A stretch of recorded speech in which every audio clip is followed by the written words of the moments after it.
네, 반갑습니다. 2장 세무조정 사례 4번부터 이어서 다시 할게요. 영리 내국법인 중소기업이네요. 21년도 각사소 금액 계산하는 거고요. 공사 총 3가지 있습니다. 같이 분석으로 보겠습니다.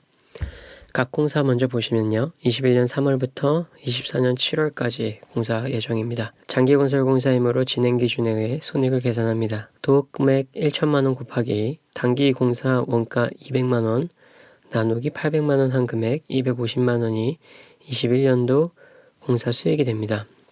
그럼 입금산입 공사 수익 250만원 유보 잡으시고요.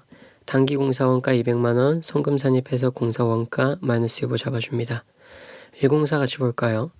21년 11월부터 22년 8월까지니까 단기 건설공사는 세부담 최소화를 가정하므로 인도 기준을 적용해서 세무조정은 하지 않습니다.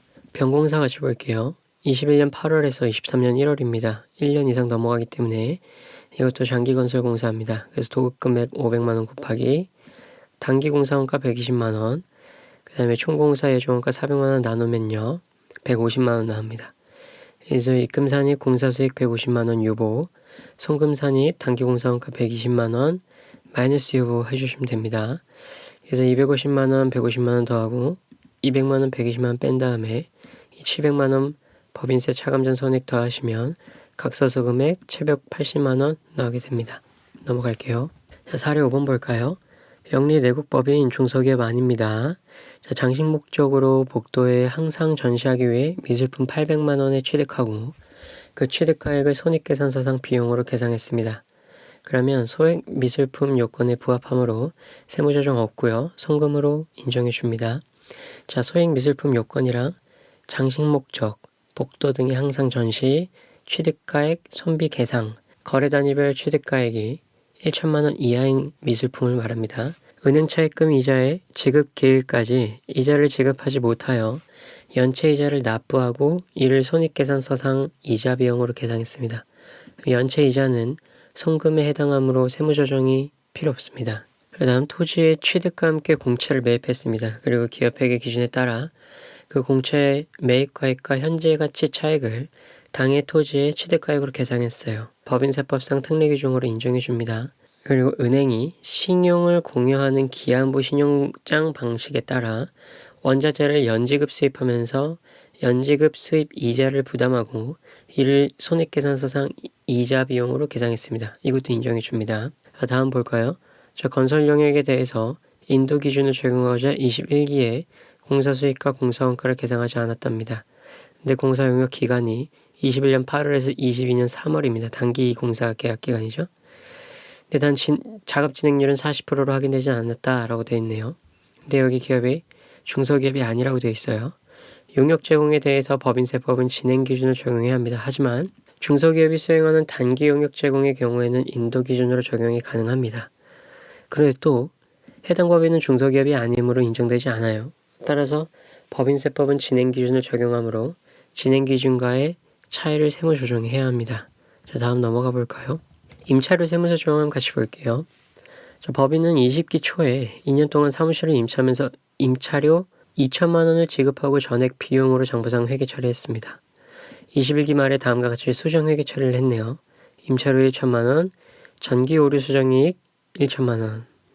자, 그리고 21기의 전기 오류 수정 이익을 수익으로 회계 처리한 경우와 이익잉여금의 증가로 회계 처리한 경우에 세무조정을 물어봤어요. 같이 볼까요? 자, 임차료 지급기간이 1년을 초과하므로 법인세법상 손익의 귀속 시기는 발생주의에 의합니다. 자, 여기 21기 법인세법상 처리해서 비용으로 인식해줬죠. 이 임차료 1천만 원을 성급 비용 1천만 원으로 인식한 겁니다. 그래서 수익으로 회계 처리했다면 그 수익은 입금불산입하고 성급 비용이 1천만 원으로 인식해주고요. 마이너스 유보로. 그리고 이익잉여금의 증가로 회계 처리했으면 이 이익잉여금을 입금산입으로 일단 인식해줍니다. 이익잉여금에 대한 차이가 있기 때문에요. 입금산입 이익잉여금 1천만 원 인식해주고 그 다음에 다시 입금불산입 성급 비용으로 잡아줍니다. 자산 양도 세무조정 같이 보겠습니다. 21기의 특수관계인에게 자산을 양도받았습니다. 양도받은 자산은 토지 100평이고요. 유가증권 2,000주 있네요. 그리고 법인은 22기에 토지 3억 원에 처분했고요. 유가증권 중 500주를 처분했네요. 매매가로 장부에 계상하고 유가증권의 기말평가는 원가법에 의해 행해졌습니다. 자, 이유 처분의 거래도 회사가 정상적으로 회계 처리했다고 가정되어 있네요. 자, 법인이 특수관계에 있는 개인으로부터 자산을 저가 매입한 경우에는 실제 매입가액을 세법상 취득가액에 하며 유가증권의 경우에는 시가를 취득원가로 하게 됩니다. 그래서 21기에 세무조정을 한 걸 보면요. 자, 토지를 법인세법상 시가는 2억 5천인데 2억 3천에 받았어요. 인정합니다. 장부상 취득원가도 2억 3천이고 세법상 취득원가도 2억 3천입니다. 세무조정이 없죠. 하지만 유가증권의 경우에 자 5억 1천만 원에 매매해서 가져왔어요. 하지만 법인세법상 시가로 유가증권은 5억 7천만 원이었습니다. 그래서 세법상 취득원가는 5억 7천만 원이 되니까 입금 산입 6천만 원 유보해줍니다.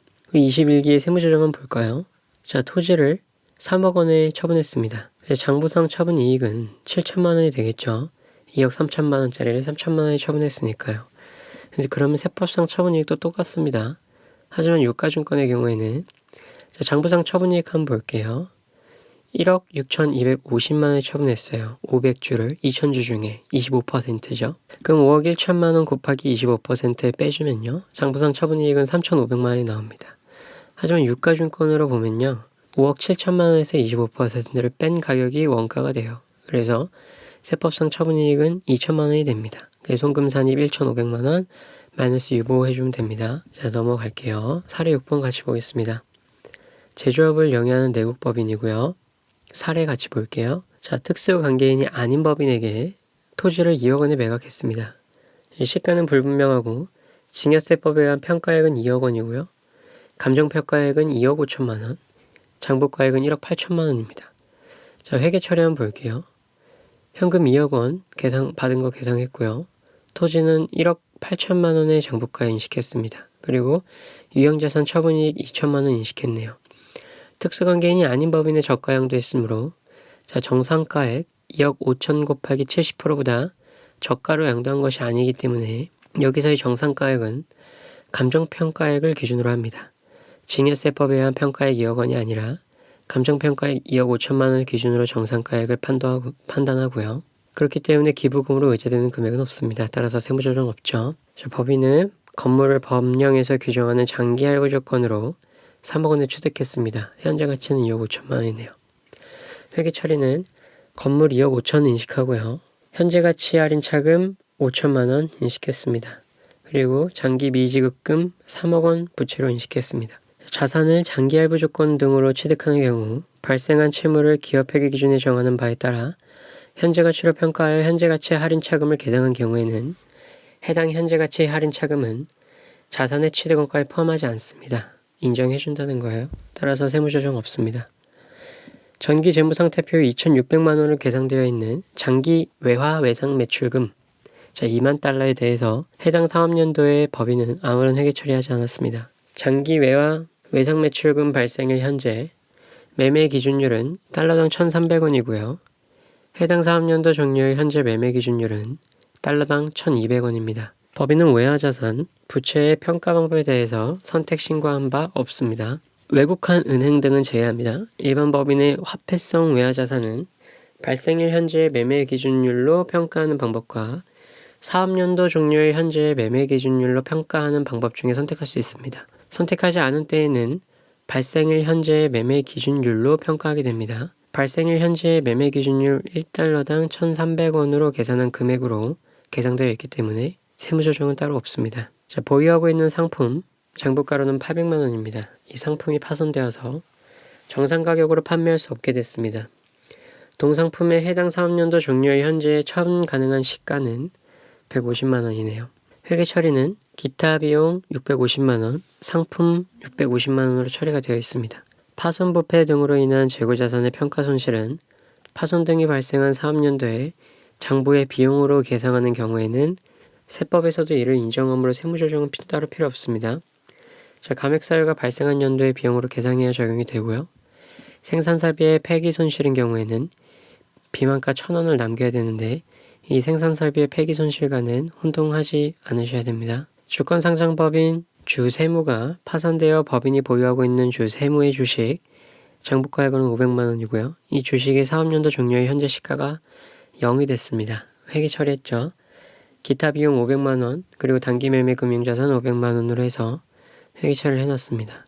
주식 발행 법인이 파산한 경우 주식을 보유한 법인은 해당 주식을 사업연도 종료일 현재의 시가대로 평가해서 감액할 수 있습니다. 감액은 할 수 있어요. 하지만 평가한 금액이 1,000원 미만인 경우에는 1,000원을 시가로 하므로 송금불산입 1,000원 유보의 세무조정이 필요합니다. 그러니까 전부 다 비용으로 인식은 못하고요. 비만가 1,000원은 남겨둬야 한다는 거예요. 넘어가겠습니다. 사례 7번 볼게요. 주권상장 내국법인의 21기 세무조정에서 발생한 유보합계와 마이너스 유보합계를 계산하시오 되어 있네요. 21년 초에 2,800만원에 취득한 FVOCI 금융자산으로 분류한 B의 주식이 있습니다. 이거를 21기 말의 공정가치인 2,000만원으로 재평가를 했어요. 그래서 FVOCI 금융자산 평가손실 800만원, 기타 포괄손익, 그 다음에 FVOCI 금융자산 800만원으로 회계 처리를 했죠. 세무조정 어떻게 하는지 볼게요. B 주식, 법소정의 사유에 해당하는 주식의 평가손실이 아니므로 세법에서는 주식의 평가를 인정하지 않습니다. 그래서 송금산입, FVOCI 금융자산 평가손실 800만원 기타로 처분하고요. 다시 FVOCI 금융자산을 입금산입해서 자산 금액을 맞춰줍니다. 이 법소정 사유에 해당하는 주식이 뭔지 한번 볼게요. 여기 보시면요. 이런 경우에만 평가를 손실을 잡을 수 있는데요. 평가를 할 수가 있어요. 그래서 발행법인의 감액사유에는 부도발생, 회생계획인가의 결정, 부실징후 기업이 있죠. 근데 이 감액사유는 주식 발행법인이 주권상장법인이거나 특수관계가 없는 주권상장법인인 경우에 해당하고요. 중소기업 창업투자회사 등은 창업자 등이 주식 발행한 것이어야지 해당됩니다. 그리고 모든 법인에게 해당하는 것은 파산일 경우에만 해당이 됩니다. 넘어갈게요. 21년 10월 1일 만기 보유 목적으로 700만원을 취득한 주 C의 회사채 액면가 1,000만원이고요. 이거 21기 말에 회계 처리를 한 걸 한번 볼게요. 상각 후 원가 측정 금융자산으로 200만원 자산 잡고요. 이자 수익으로 200만원 수익 인식했습니다. 세무조정 볼게요. C주식은 세법에서는 채무증권에 대한 상각을 인정하지 않습니다. 따라서 상각 후 원가 측정 금융자산 200만원 송금 산입해줍니다. 마이너스 유보로요. 21년 초에 주식회사 D에 의결권이 있는 주식 30%를 6천만원에 취득했습니다. 취득을 현재 D의 재무상태표상 순자산가액이 2억 원이고요. 순자산가액은 공정가치에 일치했습니다. 법인은 21년 3월 5일에 주식회사 D로부터 현금 배당 300만원을 받았네요. 회계 처리한 거 한번 볼게요. 현금 배당 받은 날 21년 3월 5일에 현금 300만원, 관계기업 투자 주식 300만원으로 인식했네요. 21년 12월 31일 말일에 관계기업 투자 주식 500만원, 그 다음 지분법 이익 500만원이라고 인식했습니다. 세무조정 보겠습니다. 이 D주식, 세법에서는 지분법을 인정하지 않아요. 그래서 배당금 수령했을 때 입금 산입, 관계기업 투자 주식, 배당금 수익 300만원 유보합니다. 그리고 지분법 평가, 입금 불산입, 관계기업 투자 주식, 지분법 이익 500만원 해서 마이너스 유보 처리합니다. 넘어가겠습니다. 자산을 처분할 때 송금에 산입되는 양도자산의 세무상 장부가액에 관해서 한번 보겠습니다. 포함되지 않는 것, 특수관계인으로부터 시가보다 높은 가액으로 매입한 자산을 처분함에 있어서 매입 당시 부당행위 계산으로 부인되었던 매입가액과 시가의 차액입니다. 고가 매입의 경우 부당행위 계산 부인 규정에 의해 부인당한 시가초과액은 세무상 취득가액에 포함되지 않습니다. 반대로 세무상 장부가액에 포함되는 것 볼게요. 취득가액에 포함되는 것이에요. 자산 재평가법에 의한 재평가 이익이 있는 자산을 처분함에 있어서 해당 재평가 자산에 대한 재평가 차액은 취득가액에 포함됩니다.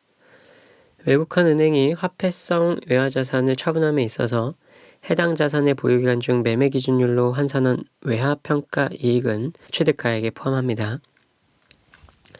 특수관계인인 개인으로부터 시가보다 낮은 가액으로 취득한 유가증권을 처분함에 있어서 해당 유가증권의 양수 당시 매입가액과 시가의 차액은 취득가액에 포함됩니다.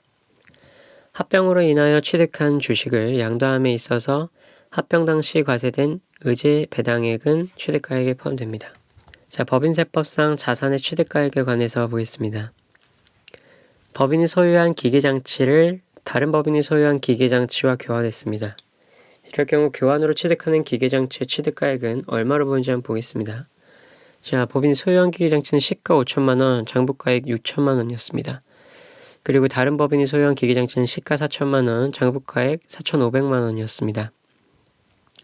법인세법상 재화의 교환은 제공받은 재화의 시가를 취득가액으로 합니다. 따라서 다른 법인이 소유한 기계장치 시가 4천만 원을 취득가액으로 합니다. 토지를 장기 할부 조건으로 취득하면서 취득가액을 할부대금 명목가액 1억 원 대신 기업 폐기 기준에 따라 현재 가치 7천만 원으로 장부에 계상한 경우 우리 법인세법에서는 7천만 원을 취득가액으로 인정합니다. 특수관계인은 법인으로부터 시가 3천만 원의 유가증권을 2천만 원에 매입했습니다. 해당 유가증권의 취득가액은 2천만 원으로 한다라고 되어 있죠.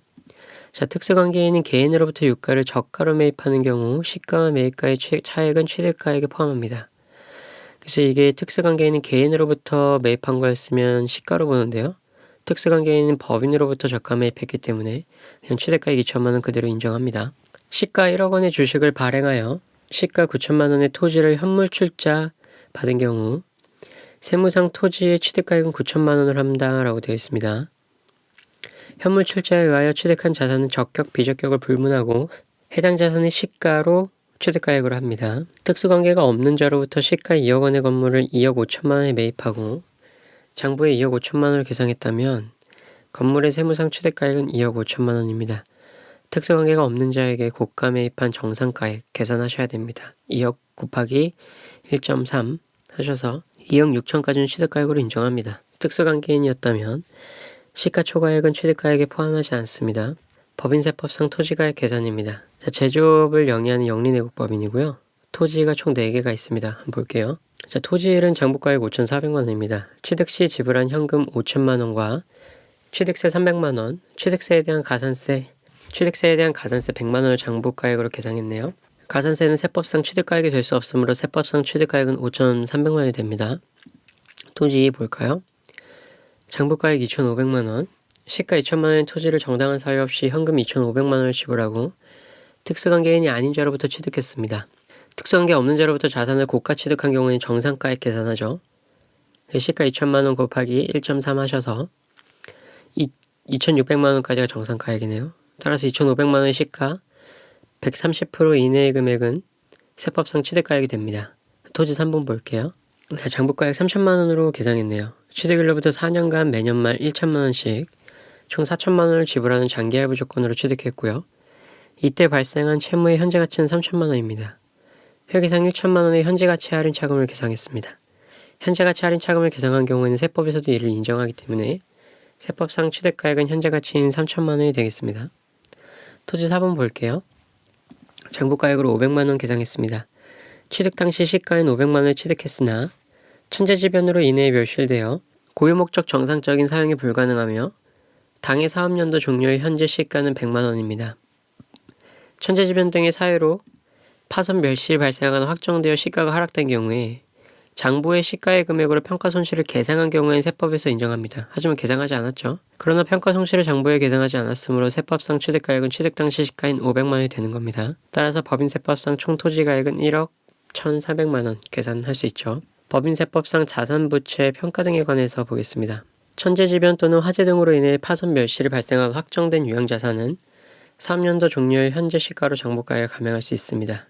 중소기업만 가능한가? 아닙니다. 전부 다 가능합니다. 보험업법이나 그 밖의 법률에 따른 유형자산 및 무형자산 등의 평가는 장부가액을 증액하는 평가차액에 한하여 인정하므로 송금에 산입할 수 없습니다. 자, 감액하는 평가차액은 인정하지 않아요. 증액만 가능합니다. 평가차액은. 자, 재고자산으로 파손, 부패 등의 사유로 정상가액으로 판매할 수 없는 것은 사업연도 종료일 현재 처분 가능한 시가로 감액할 수 있습니다. 재고자산으로서 파손, 부패 등의 사유로 인하여 정상가격으로 판매할 수 없는 것은 장부가액을 감액할 수 있습니다.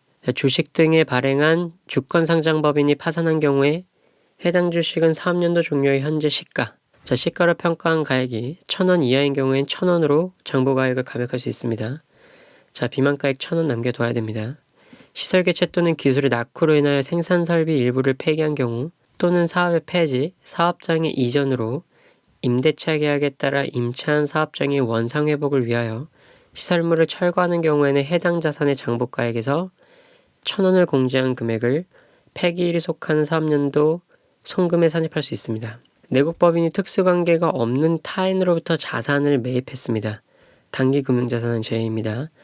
자산을 매입한 경우에 그 자산의 취득가액은 매입가액의 부대비용을 가산한 금액으로 하게 됩니다. 취득가액은 매입가액의 부대비용을 가산한 금액으로 합니다. 단기금융자산은 제외입니다. 자, 법인세법에서는 내국법인, 외국한 은행은 제외하고요.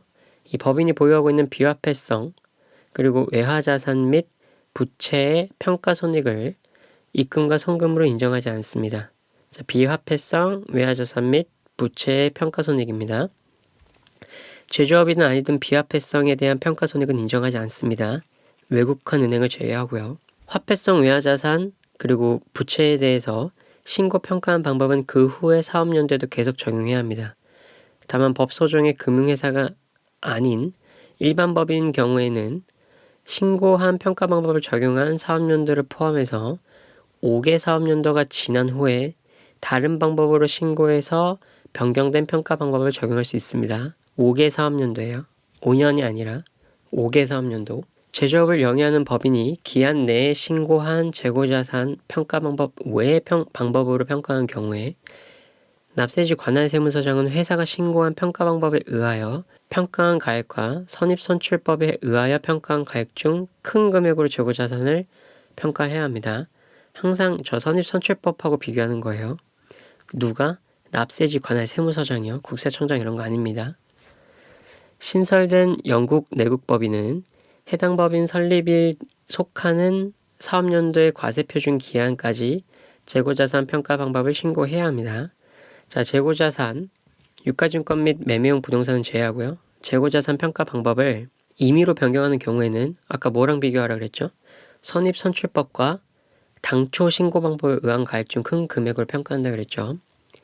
자, 기업 회계에 따른 상업적 실질이 결여되어 있는 자산 간의 교환으로 취득한 자산의 취득 원가는 교환으로 인하여 취득한 자산의 취득 당시의 시가로 하게 됩니다. 자, 상업적 실질이 결여되어 있는 자산 간 교환에서는 취득 원가는 취득한 자산의 취득 당시의 시가로 하게 돼요. 자, 유형 자산의 취득과 함께 국공채를 매입하는 경우 기업 회계 기준에 따라 그 국공채의 매입과 현재 가치의 차액을 당해 유형 자산의 취득가액으로 계상한 금액은 유형 자산의 취득가액에 포함합니다. 회계랑 똑같죠. 자, 자산을 장기 할부 조건 등으로 취득하는 경우 발생한 채무의 기업 회계 기준에 정하는 바에 따라 현재 가치로 평가하여 현재 가치 할인 차금으로 계상한 경우 해당 현재 가치 할인 차금을 취득가액에 포함하지 않습니다. 자, 평가 이론 여기까지 한번 보고 잠깐 쉬었다 가겠습니다. 자, 자산의 평가 기준이 있네요. 원칙은 원가법입니다. 자산의 평가 이익 또는 평가 손실을 인정하지 않아요. 근데 예외가 있습니다. 평가 이익과 평가 손실이 인정되는 경우가 있어요. 자, 평가 이익의 경우에는 보험업법이나 그 밖의 법률에 따른 유무형 자산의 평가 이익은 인정됩니다. 자, 평가 손실 뭐가 평가 손실로 인정되는지 볼게요. 재고자산과 유형자산 두 개가 있는데요. 자, 파손, 재고자산의 경우 파손 부패 등으로 정상가격을 판매할 수 없을 때 평가 손실 인정합니다. 그 평가액은 사업연도 종료 현재 처분 가능한 시가로 합니다. 그리고 주식 한번 볼까요? 주식 아까 읽어드린 거 있죠. 이 발행법인의 감액사유. 이런 경우에 사업연도 종료의 현재 시가 1,000원 이하인 경우에는 1,000원을 시가로 하죠. 비만가 남겨두고 손실 잡을 수 있습니다. 평가 손실. 유형자산의 경우에는 천재지변, 화재, 수형, 폐강 등의 사유로 파손 멸실된 경우에는 이 평가액을 사업연도 종료의 현재의 시가로 평가 손실할 수 있습니다. 자, 그리고 기타 사항이 있는데요. 투자회사가 보유하는 유가증권은 시가법에 따라 평가합니다. 원칙 볼까요? 부가가치세법상 유가증권은 평가액 손실이 부인되는데 즉 평가이익, 평가손실이 인정됩니다. 외화자산 부채의 경우에는 평가이익이나 평가손실이 인정되는 경우가 있어요. 누가 보유하는 거요? 투자회사가 보유하는 거에 한해서요. 자, 다음 재고자산의 평가 좀 자세히 볼게요. 자, 기업회계 기준과의 차이점 볼게요. 자, 세법과 기업회계 나뉘어 있는데요. 자, 재고자산은 원가법과 저가법 선택할 수 있습니다. 자, 원가법 선택했으면 평가손실 안 돼요. 근데 예외는 있었죠. 원칙이 안 된다는 겁니다. 저가법은 평가손실 가능합니다. 자, 기업회계에서 원칙은 원가법이에요. 순실현 가능액이 취득원가보다 하락한 경우에는 저가법을 강제하죠. 재고자산 평가손실 매출원가에 가산하고요. 자, 그리고 세법과 또 다른 점, 단기매매증권 볼까요? 자, 원가법 사용하는데요. 저가법은 사용하지 않죠. 증권은 저가법 사용하지 않습니다. 원가법 사용하고 개별법, 총평균법, 이동평균법 중에 선택하게 되어 있습니다. 그리고 평가 이익과 손실 모두 반영하지 않아요. 예외도 있었죠. 근데 투자회사. 자, 기업회계의 경우 단기매매증권을 공정가치로 평가했습니다. 평가손익은 단기손익으로 인식했죠. 자, 매도가는 증권은 원칙은 공정가치로 평가했고, 자, 평가손익은 기타 포괄손익노계획과 자본항목으로 분류했었습니다. 자, 외해가 있었는데 송산차손을 인식했어요. 이거는 단기비용으로. 자, 만기보유증권은 원칙은 삼각호원가를 평가했습니다. 시드권가와 액면가의 차액은 유효이자율법에 의해서 이자수익에 가감했었죠. 평가손익 인식하지 않았습니다. 이거 생각 다 나시나요? 저는 많이 까먹었는데. 자, 예외가 있었죠. 손상차손 인식합니다. 단기비용으로요. 자, 그럼 넘어갈게요. 재고자산 평가 방법의 적용단이 있습니다. 제품 및 상품, 반제품 및 제공품, 원재료 저장품 이렇게 나눠져 있어요. 자, 평가 방법에 최초 신고되어 있는데 과세표준 신고 기간 내에 신고해야 된다 되어 있죠. 저가법을 신고하는 경우에는 시가와 비교되는 원가 배분 방법을 함께 신고해야 합니다. 기한을 경과하여 신고한 경우 무신고로 보고요. 그 다음 3년도부터 신고한 평가 방법에 의합니다. 평가 방법을 변경하기 위해서 3년도 종료일 이전 3월이 되는 날까지 변경 신고를 해야 합니다. 여기 3년도 종료일 이전입니다. 종료 이후 3월 이내가 아닙니다. 네. 자, 재고자산 평가 방법의 변경 신고 보면요. 사업연도의 종료일 이전 3개월이 되는 날까지 변경 신고해야 합니다. 신고기한을 경과하여 신고한 경우에는 신고일이 속한 사업연도까지 종전의 평가 방법을 평가합니다. 신고일이 속한 사업연도까지요. 그리고 그 다음 사업연도부터 신고한 평가 방법에 의하게 됩니다. 재고자산 평가 방법의 변경은 세무서장의 승인을 요하지 않아요. 무신고했거나 임의 변경했을 때 평가하는 방법인데요. 자, 일반적인 재고자산의 경우에는 선입선출법으로 평가하게 되고요. 유가증권은 총평균법 이용합니다. 유가증권, 총평균법, 재고자산, 선입선출법, 매매 목적으로 소유하는 부동산은 개별법. 자, 이거 외우셔야 돼요. 그리고 임의 변경 시 평가는 무신고 시의 평가 방법에 따른 가액과 당초 신고 방법에 따른 가액 중 큰 금액으로 하게 되는 겁니다. 자, 신고한 방법으로 평가는 했는데 계산착오로 과대 또는 과소평가한 경우에는 우리는 임의 변경으로 보지 않아요. 조정만 해주시면 됩니다. 자, 파손 부패된 재고자산의 평가손실 결산 조정 사항이라 되어 있죠. 처분 가능한 시가로 평가할 수 있다. 하지만 그 해에 계상을 해야 한다. 그리고 KIFRS 적용 내국법인에 대한 재고자산 평가차익 입금불산이 되어 있습니다. 자, 최초로 적용하는 사업연도의 재고자산 평가 방법을 호입선출법에서 다른 재고자산 평가법으로 납세지 관할 세무서장에 변경 신고한 경우에 해당 사업연도의 소득금액을 계산할 때 재고자산 평가 차익을 입금에 산입하지 않을 수 있습니다. 어떨 때요? 자, 최초로 적용하는 사업연도의 재고자산 평가 방법을 호입선출법에서 다른 재고자산 평가법으로 납세지 관할 세무서장에게 변경 신고한 경우에 입금 산입하지 않을 수 있습니다. 자, 재고자산 평가차익 입금 산입 되어 있네요. 최초로 적용한 3년도에 다음 3년도 개시일부터 5년간 균등하게 나누어 입금 산입하게 된다라고 되어 있습니다. 유가증권의 평가 보겠습니다. 법인세법은 원가법만 인정하고요. 아까 개별법, 총평균법, 이동평균법이 있다 그랬습니다. 신고하지 않으면 총평균법 쓰고요.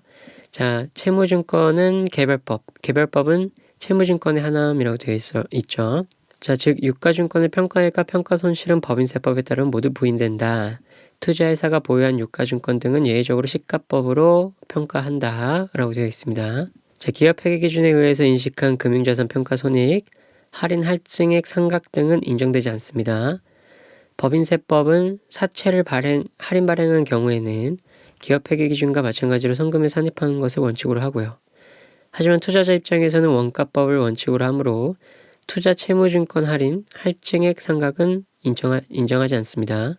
투자자는 유가증권 취득할 때 원가법만 씁니다. 보유기간 중 유효이자율법에 의한 상각을 인정하지 않게 되죠. 발행자는 사채 할인 발행 차금 계상하면 개상, 사채 할인 발행 차금 상각 다 강제입니다. 따라서 법인세법은 사채를 할인 발행한 경우에는 개업회계 기준과 마찬가지로 송금에 산입하는 것을 원칙으로 하는데 투자자 입장에서는 원가법 원칙으로 하므로 투자 채무증권 할인, 할증액 상각은 인정하지 않아요. 자, 유가증권 처분할 때 처분 직전 유보 또는 마이너스 유보 잔액을 처분 비율만큼 추인하는 세무조정을 해야 하고요. 자, 유가증권 평가 방법의 신고, 변경 신고, 임의 변경 이거 아까 봤죠. 자, 유가증권의 저가법 평가 결산 조정 사항인데 예외적으로 저가법을 인정한 경우가 있어요. 유가증권의 경우 감액의 사유가 발생한 사업연도 결산에 반영한 경우 하나여 송금으로 인정된다 돼 있죠. 근데 이때 비만가 1,000원 남겨두는 거 아시죠? 자, 유가증권 평가 방법 비교 있네요. 한번 봐볼까요? KIFRS 있고요. 법인세법만 볼게요. 법인세법은 유가증권의 종류를 구분하지 않아요. 평가 방법은 원가법만 사용합니다. 근데 KIFRS는 어떻죠? FVPL 금융자산, FVOCI 금융자산, 그 다음에 AC 금융자산으로 다 나눠놓죠. 평가 방법은 FV 들어간 애들은 다 공정가치, AC 들어가니까 삼각후 원가법 하고요. 회계 처리할 때 FVPL은 단기손익, OCI는 기타 포괄, 그 다음에 AC 금융자산 할인, 할증액, 상각 같은 건 단기손익 분류했었죠. 평가했었죠. 그리고 마지막으로 외화자산 부채의 평가 있습니다. 자, 외화자산 부채의 평가 어떻게 하냐. 외국한 은행과 그 외에 일반 법인으로 나뉘게 됩니다. 외국한 은행은 다시 화폐성 외화자산과 부채 그리고 통화선도로 나누는데요. 화폐성 외화자산 부채는 사업연도 종료의 현재의 매매 기준으로 평가합니다. 근데 통화선도 등은 신고 방법 따라 평가합니다. 그러니까 계약 체결 매매 기준으로 할 거냐, 사업연도 종료율로 할 거냐 이렇게 나뉘고요. 외국한 은행 외의 법인, 일반 법인들은 신고한 방법에 따라 평가합니다. 취득일 또는 발생일 현재의 매매 기준 아니면 사업연도 종료의 현재의 매매 기준 이렇게요. 하지만 평가 방법을 신고하지 않은 경우에 취득일 또는 발생일 현재의 매매 기준으로 평가하게 됩니다. 자, 가상자산 새로 생겼는데 선입선출법에 따라서 평가하게 됩니다. 자, 여기까지만 보고요. 잠깐 쉬었다가 다시 가겠습니다. 수고하셨습니다.